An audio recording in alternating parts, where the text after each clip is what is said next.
And then like once you start doing those things, you're going to wake up one day and you're going to realize, you know what? I am actually an athlete. I am a scholar.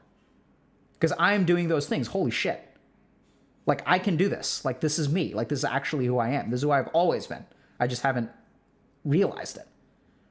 So let's talk about New Year's resolutions. So when the new year rolls around, a lot of people make a resolution, right? They decide that in this year, I am going to do X, Y, and Z. And the challenge with New Year's resolutions is that most people don't stick to them. And so what I'd like to do today is talk to y'all a little bit about a few different perspectives that we can understand about how to stick to your New Year's resolution. And the interesting thing about this is going to be like, you know, sticking to it involves, first of all, understanding why you don't stick to it. So it's my hypothesis that I'm going to lay out today that you can start a New Year's resolution and then at some point it's going to fall apart. And the question is, why does it fall apart? Because if you can prevent that falling apart from happening, if you can understand why the falling apart happens, then you can take steps to sort of prevent it from happening, and then you can kind of stick with your New Year's resolution.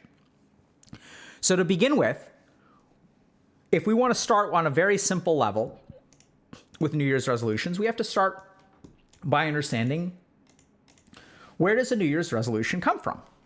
So what do y'all think motivates people? What motivates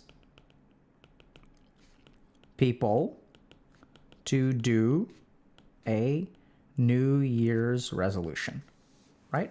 Where does this motivation come from? So first thing that I want to share with y'all, if you guys have seen the goal setting and motivation set of lectures, this will be pretty familiar to you. If you haven't seen this, I highly, highly recommend you check it out. The first thing to understand is that human beings, when they decide to do something, they tend to have a couple of different reasons why they do stuff. And if you kind of think about a New Year's resolution, it's sort of weird, right? Because you say, I want to give up sugar, let's say, for 2022. No more sugar. And so there's like one part of your mind, right? No sugar. And then there's a second part of your mind that like a week later or a month later is like, I want sugar. So the first thing to understand is that if you want to stick to a New Year's resolution, you have to understand that your mind is not homogeneous. So your mind has multiple pieces. And if we want to create a behavior, we have to understand what are the pieces of my mind and which one is operating and which one takes over and like how does that kind of stuff work. I'm going to actually just move this real quick. Nope.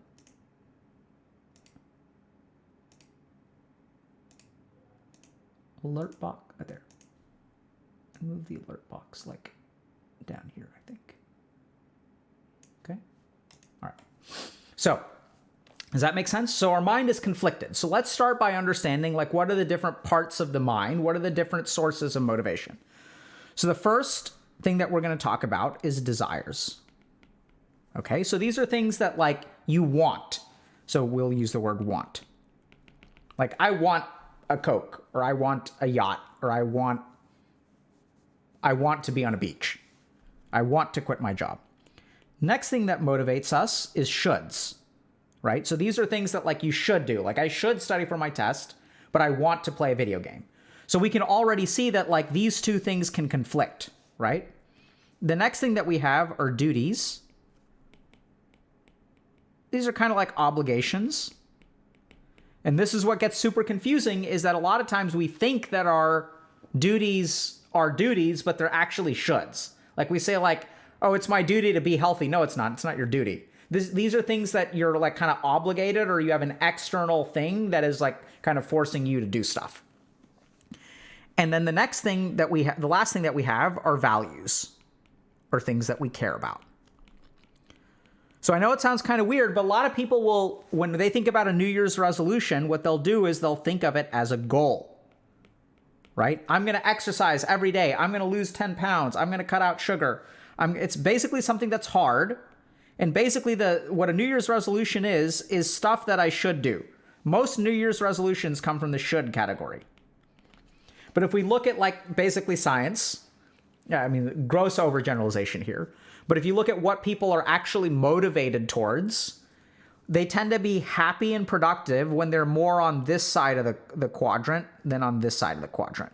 When you're way over here, you have a hedonistic, empty life. When you're over here, you can have a successful, empty life. Right? So like if I listened to my parents and I was a good Indian boy and I became a doctor, even though I wanted to become a video game programmer, I can become successful by doing all the stuff that I should do, but it's going to be empty. I'm going to be like not happy on the inside. So over here, when we live like on this side, we're going to tend to have a fuller life. Like we'll be happy, right? And hopefully we'll be successful too, but we'll kind of get to that in a second. So the first thing to understand is that so the first question you should ask yourself, so this is step number one, is where does my New Year's resolution come from? Okay. I know it sounds kind of weird, but like a lot of times we don't introspect. So step number one is to actually introspect about your New Year's resolution. Like think about it. Like ask yourself, like, is this something I'm just coming up with arbitrarily because it's something I should do? Is this something that I really want? Is this something that I care about? Because the good news is that these two things tend to motivate, like drive behavior way stronger than these two things. And the main reason that they drive behavior is that they tend to be resistant to costs. So when I care about something, I'm willing to pay something for it. When I have a desire, it's like harder to pay something for it. When I have a should, it's like harder to like expend something for the sake of like something I should do. But if I feel obliged to do something, if I feel duty bound to do something, if I feel honor bound to do something, I'm going to make a sacrifice for that sort of thing. I'm going to make sacrifices for stuff that I care about, but not things that I want. So this side is way more sacrifice oriented. Now here's the main problem. When we make New Year's resolutions, we focus on should, and we tend to not think about costs. So when I think about like, okay, I want to give up sugar in 2022, like what is that going to cost me? Am I willing to pay that cost? Like, am I really willing to no longer eat like for the rest of the year? Like, am I honestly willing, and this is a question to ask yourself, am I willing to pay this cost? Because a lot of times when people sign up for resolutions, they don't really think about what it's going to cost them. So like, think about if you give up sugar, for example, that means like, you know, no more frappuccinos or whatever you like to drink. Like if I go to a birthday party, like I'm not going to get to eat cake. If I have my own birthday party, I'm not allowed to eat cake. Like, am I willing to give all of that up? If my friends go out for dessert, I'm just going to tag along and like not have a single bite. When it's 2 a.m. in the morning, sure, you can do all those things. And we'll talk about why it's easier to go for dessert with your friends and not eat a single bite. But you crack when it's 2 a.m. in the morning, you're feeling a little bit hungry, and there's like, you know, your roommate bought some brownies and they're just sitting there and like no one is watching, and that's when you're going to crack, right? So the first thing that you've got to do if you want to be successful in a New Year's resolution is introspect and ask yourself, where is this coming from? Is it something that I should do? And this is where if it's coming from one of these two quadrants, the cost really needs to be low. Otherwise, it's not going to work. So you need to try to minimize the cost as much as possible. So instead of like, you know, setting your New Year's resolution at no sugar, it may be something like, you know, like no sugar in beverages. So like no beverage with any sugar. So I can like eat a cupcake, but no sugar in a beverage. So no sodas, no sugar in my coffee, no like, you know, sweet tea or like whatever. So you need to adjust the cost, especially if it comes from the should want quadrant. Okay. And I know it sounds kind of weird, but if you really want to be successful, you have to like introspect and then prep your brain for the cost. This is going to increase your chance of success. So when you think through the cost, I would actually write it out. So I would like take a piece of paper and write out like, why am I picking this? Which quadrant is this coming from? And the second thing you should write out is like, what is this going to cost me? And even writing it out is going to be like prepping your brain for the cost. Because what tends to happen with New Year's resolutions is that we're unprepared for the cost, and then the cost hits us, and then we're like, it's too much. And then our mind starts to conflict, right? We have this side, and then we have this side, and then we weren't ready for it. So side number 2 wins. So start by introspecting and like doing that awareness oriented work, and prepare yourself for how bad this is going to suck. If you can, if it's really coming from a should or want, I'd highly, highly recommend reducing how difficult you make it, but at least prep for the cost. Okay, so this is number one, is to introspect. Now, the second problem that we tend to run into is that we're going to talk for a second about the addict's brain. So I don't know exactly, this isn't like a real term or anything, this is just something I come up with. So when I work with people with addictions, what I find is that their mind has a certain gravity to it. And what do I mean by gravity? I mean that it's endlessly attracted to the source of addiction. So you'll see this a lot, like when people ask, like if we talk about marijuana, for example, if I mention marijuana, we're going to get all these different questions, right? And it's going to be, Dr. K, do you think that marijuana is ever useful? Is it ever okay to use? And that's a question that has a gravity towards it. You guys see what that question, like what that person is looking for is an answer that I say, yes, of course it's ever useful. Aha, I have my justification. So now I can move towards the marijuana. Excellent. And so there's something that, well, people will say, but I have insomnia. And they'll come up with really good reasons, right? They'll use a lot of logic. Oh, I'll quit next year. They'll have all kinds of reasons. But you drink alcohol, right? When talking to your partner. Easy. And they'll come up with all kinds of reasons. It helps with my anxiety.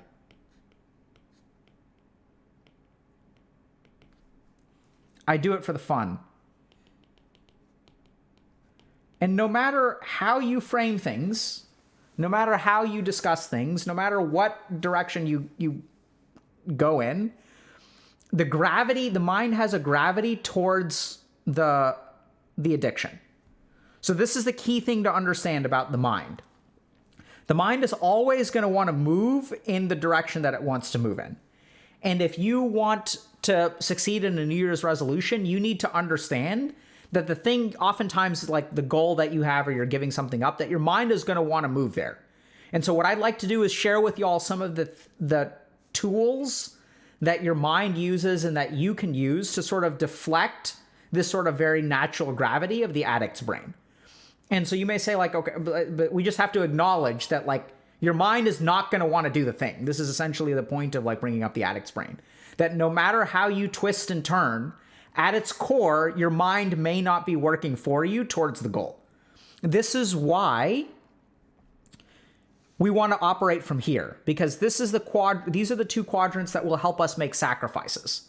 So even the mind wants it, we're going to be able to give something up. We're okay with a sacrifice if it's on the right two quadrants, okay? So just be aware. So look out for the addict's brain. Look out for your mind and how it's going to try to convince you to give up the resolution, because it's not going to be working for you. It's going to be working against you. It's going to be like, you did it good for a month. You can have a cheat day. Like, don't worry about it. Like, it's okay. All right. So beware the addict's brain. Okay. So here's the first tip that I'd give you. Keep your New Year's resolution secret. Critical, critical, critical, critical, critical, critical, critical. So there is a psychological aspect of this and a spiritual aspect of this. So the psychological aspect. So when I'm giving up sugar and I go out to dessert with my friends, okay? It's so easy to not eat it, right? Because it's like, look at me, I'm a stick to my New Year's resolution, bitches. Y'all all plebs are going to eat that crap, but I'm going to show you how awesome I am by being so resistant and so willful, right? So the key thing about advertising your New Year's resolution is that it leads to a positive emotion with no cost, right? So if you tell someone, you're like, yeah, I'm giving up alcohol for 2022. What are they going to do? They're going to be like, screw you, noob. No, they're going to say, wow, that must be so hard. That's awesome. I'm so happy for you. So you're like, you just said some words and suddenly people are like, oh, wow, look at this Chad.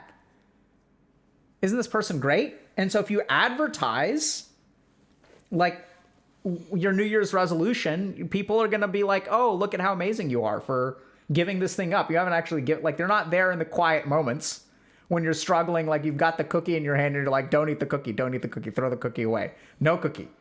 No cookie for you, Dr. K. Right? So like this also recruits ego. This is a little bit more spiritual, but advertising your New Year's resolution gives you a benefit without any kind of cost. And then what happens is your brain is like, oh, cool. Like if I can get a benefit without a cost, why the hell am I paying a cost if I can just get the benefit by talking the talk? And now we know, right? So there's two kinds of people in life. There are people who talk the talk. There are people who walk the walk. Right? There are two kinds of people that have to do like with startups. There are people who talk about starting startups, and there are people who actually start startups. The people who are talking about it are the ones that are like, oh, I've got this great idea for a company. I'm going to do this. I'm going to do this. I'm going to do this. I'm going to do this. They're talking. It gratifies the ego, gives them some kind of, oh my God, that's such a great idea. Oh my God, you're so revolutionary. You're going to be the next like Elon Musk. Oh my God, that's so amazing. Just imagine. It's going to be fantastic. You're so brilliant. I wish I was like you, and I wish I could start a startup. And that person's like, yeah, I'm so great. I'll tell you about my next idea next week and get another ego boost. It's going to be so awesome. And then there are people who are like actually like, run startups, and they don't hang around on Discord. They're just like, I mean, maybe they do, not to bash Discord, but like there are people out there who are actually doing it, and there are people who are like talking about it, right? So if you like think about people who are in shape, like they just go to the gym and maybe they advertise, maybe they're egotistical, but generally speaking, they just like go to the gym. Like most of the people who are in shape are not like advertising it all the time and talking about how they're going to get in shape. They're actually in shape. There are people who talk about getting in shape, and there are people who are in shape. You guys get that? Now, there's another aspect of this which is a little bit spiritual, which may be psychological too, but this is sort of the tradition that I learned this from, is that anything kept internal compounds. Okay? So this is why mantra is kept secret. So when you do your mantra practice, you never share your mantra. I've never told a single soul what my mantra is. My personal mantra is known by two people, me and the guru who gave it to me. Okay? So you don't tell anyone about your mantra.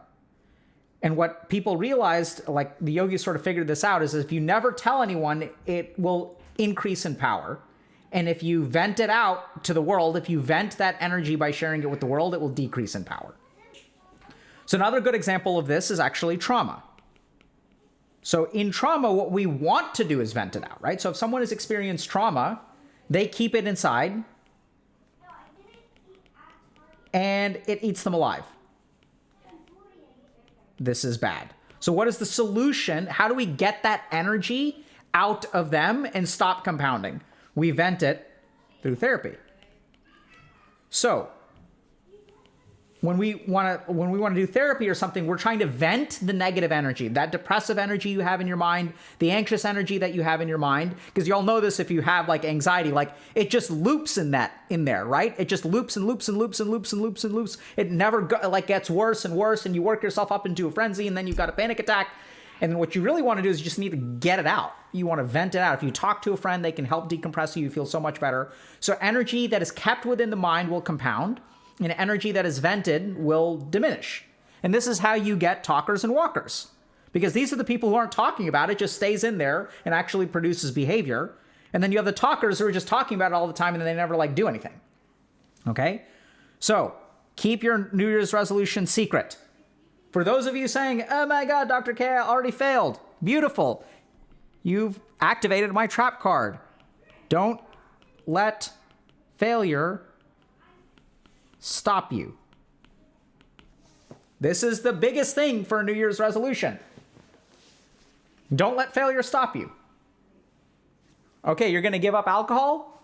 You've gone 22 days without a single sip of alcohol, and then you screwed up your New Year's resolution? Like, where did we get the idea that New Year's resolutions have to be perfect from day one? Like, what the... Think about that for a second. Like, if you fail, so be it. Like, on day 24, you can be sober again. Right? So this is where it's like, everyone's like, oh, someone's like, just don't fail. No. This is the whole thing. Don't let failure stop you. If you screwed up, like if you resolve to exercise every single day, and you go a weekend without exercise, it's like, I guess that's GG. It's now February 8th, and I've failed at my New Year's resolution, so I guess I'll try again in 2023. There's the addict's brain. You guys see that? Easy. You don't have to worry about it. Try again in 2023. I'm gonna go get high. Stop the exercise. Don't let failure stop you. New Year's resolution. Where do we get the idea that it has to be perfect? The addict's brain gave it to us. That's where it comes from. Because then it's got the excuse. It's like, this is easy. This noob, he's going to screw up a single time. All I have to do, this is what the addict's brain is saying. Like, let's talk about sugar. This is what your brain is saying. This noob, I just have to trip him up once. So he has to win 100% of the time. And I just have to win once. Because if I can get him to win once, this dumbass has this idea that if he slips up once, his resolution is broken, and then it's sugar, sugar, sugar all day long. So then your mind is like, all right, let's throw down. And then you win on day 1. Your mind is like, let's throw down on day 2, day 3, day 4, day 5, day 6, day 7, day 8, day 9, day 10. It stops you once. And then it's like, easy. And then you're sitting there and you're like, oh, I failed my New Year's resolution. And then your brain is like, yeah, that's okay. Try again next year, bro. You'll get it next year. It's okay. Try it next year, girl. You got this next year. But this year, just let it go. You screwed up. It's all right. Very important. Don't let failure stop you. If you really want to have a resolution, it doesn't stop no matter what. Right? Like, don't let failure stop you. This is what screws people up the most. It's like, everyone's going to make mistakes. You're not perfect. You're not enlightened. You're not a yogi or yogini, right? You're not any of those things, which is okay. You don't need to be. So if you screw up, just pick it up tomorrow or pick it up today. Oh my God, I'm supposed to exercise every single day and it's now 8 p.m. and I haven't exercised. I skipped my morning workout. Do something. Don't let failure stop you. We see this a lot in actual addictions too, right? So someone's like, oh my God, I was sober for 362 days and I screwed up. And it's like, okay, so you had a drink, which is okay. So you can still be sober tomorrow. It's like, it's not a big deal. You can go another 362 days and then you'll have gone 724 days and you'll have had one drink in 724 days. Like, that sounds pretty legit. That sounds pretty good. But the brain is like, no, I've screwed up. Now I can drink all I want to because I screwed up. The resolution is broken. So step number 2, don't let failure stop you. Okay? And then the last thought. So we talk a lot about ego. And so this is something that, people will ask me the question, is ego bad? Because when we talk about ego, we tend to think a little bit about, talk about the negatives of ego. But one thing that can be really, really helpful for New Year's resolutions is to actually think about your identity. So who am I? And to try to develop an identity that's positive. So I'll give you guys just an example. So a lot of times when we struggle to, adopt a New Year's resolution, we have an identity of ourselves. I'm going to just be harsh here for a second. So I am an out of shape nerd. Okay? Doesn't mean that nerds are out of shape, but we'll identify with some of these things, right? I'm not a very healthy person. So we'll have all kinds of negative conceptions. I'm a loser, right? So we'll believe these things about ourselves. And then if you kind of think about it, what you'll start to do is as you start the New Year's resolution, these people are trying to be something else, right? You're trying to be something else. But you sort of fundamentally don't believe that you are this better person. You think you're a loser who's trying to lose weight. So at the core, you have an identity that's sort of sabotaging you in the quiet moments because on some level, you don't believe that you can do this kind of thing. And so I know it sounds kind of weird, but what I would love it if you guys try to do is start to change who you are. And I know I make it sound so simple, but I'll explain. So I want you guys to tell yourselves, I am an athlete. Or I am a scholar. So pick something that you actually want to be. And just start telling yourself, I know it sounds weird. I'm saying just change, but I want you guys to really try this. It's going to be easier than you think it is. So then as you go about your day, ask yourself, what would an athlete do? Or what would a scholar do? Just ask yourself, in this moment, when you're thinking about what to eat, if you're an athlete, just what would an athlete eat in this situation? What would a scholar do in this situation? Would a scholar play World of Warcraft, or would they actually sit down and read a book? And I'm going to be that thing. You can be that thing. Because what's the difference between a scholar and a loser? It's the choice that they make, right? If we look at someone who's an athlete, it's the food that they put into their body, the way that they treat their body. Do they take care of their body on a daily basis? And if you start doing those things, you will be that thing. I know it's kind of weird, but it's actually really simple, and it's actually bizarrely easy. And the problem is that deep down, if you believe you're a loser, you're going to go up against all of this negative energy anytime you try to make a change.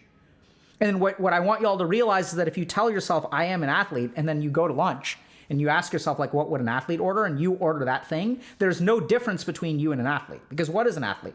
An athlete who is someone who eats particular things, exercises in a particular way. A scholar is someone who chooses to read instead of play video games. And so you can do all of those things, and you can actually become all that person. It's actually so close to you. It's super, super bizarre. Okay? So I know this is I see that chat is memeing and stuff, but for those of you, I want you to really try this. And this is one way that you can harness ego, is to actually consider for a moment if your mind, so for those of you that are rebelling against this,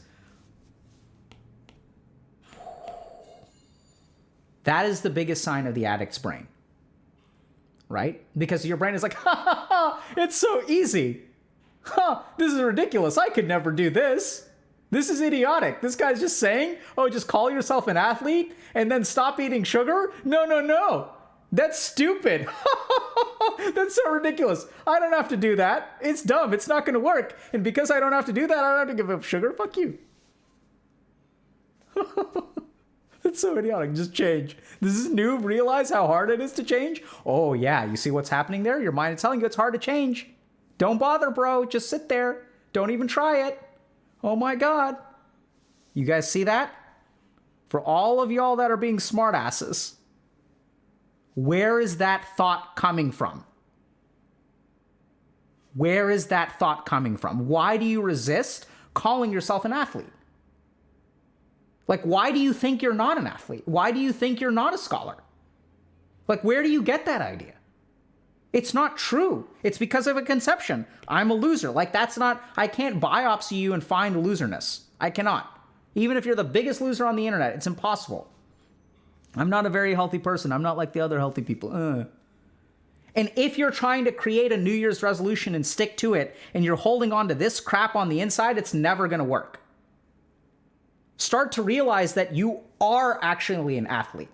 That what is an athlete? An athlete is someone who makes different choices from the choices you've made in the past. Therefore, you can become an athlete like this. Get up off your ass right now and exercise a little, because that's what an athlete... If we stuck an athlete in your body and in your circumstance, a real athlete, and we stuck them in your circumstance, what would they do? They'd start getting their shit in order. Right? They'd start exercising. They'd start eating healthy. They can start from wherever you are. Don't be held back by this identity. And if your mind is rebelling against that, it's because it loves this identity. It loves it. Because if you conceptualize yourself as, I'm a loser, what do you get to do? If your brain calls you a loser and you accept that, what do you get licensed to do? What do you get freedom to do? Tendies. We all love tendies. Gamers eat tendies. Ah, you see that? You don't have to resist. Play games. Sure. Right? Not bother learning how to socialize. Ooh, this is a big one. Absolve myself of responsibility. Because I'm lazy. And I'm not like the other people. I'm not like the other people. Those other people that were born with the discipline gene, I got the short end of the stick, so I'm a loser. GG, no point in trying. I guess my mind gets to smoke pot and eat tendies all day. Easy. Whatever your vice is. When you start to believe that you're a loser, it's not actually true. This is the craziest thing. You're not a loser. There's like no such thing. No such thing as a loser. It's not an identity. You can lose in a game, sure. Like in that moment, you can lose a game, but you are not a loser. It's like, you know, like it's a state. It's not a trait. It's not a being. But you call yourself this, and then it opens the door to all kinds of behaviors. So if you really want to change your life and you want to like resolve to be something else, adopt a different identity. And you say like, but how do I adopt the identity? And I guarantee you this is going to happen. You behave like that thing and you say, what would an athlete do in this situation? Because how do you tell who's an athlete and who's a scholar? How do you determine that? Like, how do we judge that? It's based on their actions. And then like, once you start doing those things, you're going to wake up one day and you're going to realize, you know what? I am actually an athlete. I am a scholar. Because I am doing those things. Holy shit. Like, I can do this. Like, this is me. Like, this is actually who I am. This is who I've always been. I just haven't realized it. So this is a positive way to, like, use ego. Right?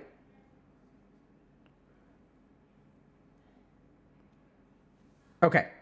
So to summarize, New Year's resolutions are tough. Why are they tough? The first thing is because they come from a stupid place, right? We just come from like, we just come up with this idea. We're like, oh, I'm going to do this in 2022. And the mind loves that kind of thing because it's like, you're not going to do that. So it has no problem with that. So it's going to get super excited. We get a burst of emotional energy that drives us to make a New Year's resolution. And the interesting thing is that if the behavior is driven by that burst of emotional energy, as soon as the emotion wanes, the behavior will disappear. This is why most people screw up with their New Year's resolutions. So instead, we're going to start by actually introspecting and trying to figure out, okay, where does this New Year's resolution come from? Like, where does it come from? Like, why do I want this thing? What part of me wants this thing? Because there are going to be parts of you that don't want the thing. And that's where the addict's brain comes in. Your mind is not going to want the New Year's resolution. There's a part of you that's like, yeah, it'd be so cool if I was like, oh yeah, I gave up this or I did this every day. Then some part of your mind is like, bro, I don't want to do that. So to think a little bit about where the New Year's resolution is coming from and what it will cost you. I want you to know what you're signing up for. Read the fine print of the New Year's resolution. List out the costs. Write them down and understand what you're signing up for. And then if you're like, yeah, that's too tough, that's okay. So tone down the goal, right? Decrease the loan amount. You know, so like adjust. Adjust until there's something that you can comfortably handle. All right? Second thing, don't tell anyone about it. Don't tell anyone. Keep your New Year's resolution a secret. If people ask you questions, they're like, do you have a New Year's resolution this year? If you don't want to lie, you can say, yeah, I'm kind of working on some stuff. Keep it secret. Because if you start telling people, they're going to start supporting you emotionally, and then your brain is going to be like, we can just talk about doing it, and people will love us anyway. So like, why bother, bro? So keep it secret. Keep it to yourself. Next thing, don't let failure stop you. You're going to screw up at some point. It's part of life. You're not perfect. But the addict's brain loves to let a screw up result in complete absolution of responsibility. Right? Oh, well, now that I'm not, I drank yesterday, so I might as well drink today because like my year of sobriety is broken anyway. Now that it's broken, I might as well enjoy myself. Okay? Keep it secret. Absolutely. Well said. Is it secret? Is it safe? So Gandalf the Grey understood this, right? He understood that to be safe, it must be secret. And then if you don't make it secret, it won't stay safe. So if you want your New Year's resolution to be intact and safe, don't tell a soul. All right? Don't let failure stop you. And the last thing is to use identity in your favor. So that a lot of times when we come up with a resolution, we are trying to be someone else. But all of that internal stuff is going to resist the goal that other people can accomplish. And that's why you fail, because you don't think it's actually you. when you need to actually realize that this is you, that you are not a loser, that you are an athlete, you are a scholar, you are an entrepreneur. You don't have to be grandiose about it. It's not like something to be proud of. It's just what you are. It is simple. You don't need to tell a damn soul. You don't need to walk around saying, I'm an athlete, a scholar, entrepreneur, polymath. Oh yeah, I'm all of those things. No. You're not going to tell damn soul. It's what you keep on the inside. Just imagine how your life is shaped by the way that you view yourself on the inside and everything that it shapes about your interactions. So start to realize, it's not believe, it's realize that you are those things. The only thing that is stopping you is your choice. And then when it comes down to making a choice, ask yourself, what would this person do? And then if I do that thing, I am that person, because that's all an athlete is. An athlete is just someone who exercises and eats healthy, right? Like that's what it is. A scholar is someone who is learned and studies, like who's curious about the world and like tries to learn things. So you can do all of that. You just have to do it. And then if you try this for a little while, you may be shocked to believe that, holy crap, you can actually be this thing, that you are this thing, that this entire time you just not realize that you were that thing. And it is your own mental conception which has held you back. So this is what I would recommend. If you want to do a New Year's resolution, go for it. But just make sure you take care of your identity. Make sure you understand where it comes from. Make sure you understand what it's going to cost you. Don't tell a damn soul, and don't let failure stop you.